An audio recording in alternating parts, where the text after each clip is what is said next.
Yeah, Don, we've been in Portsmouth for the last couple hours, and I can tell you about 30 minutes ago is when it really opened up. We're here, you're looking at South Street here on Skype, and you can see an SUV trying to motor its way through.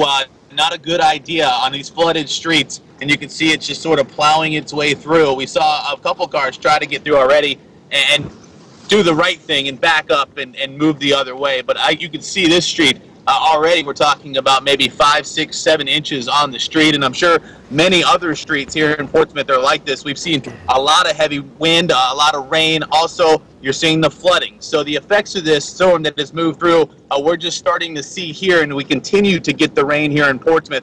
You can see another car coming down South Street that is slowly starting to come into your frame right now. That car actually has stopped, made the right decision. It looks like it's going to turn around. But as you can imagine, here in Portsmouth, we do have a lot of streets that flood on a typical day.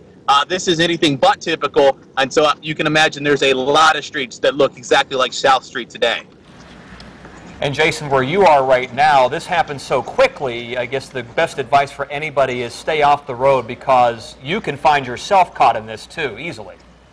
Yeah, absolutely, and we've actually pulled off. You can see another car coming through, and you can see how deep it is.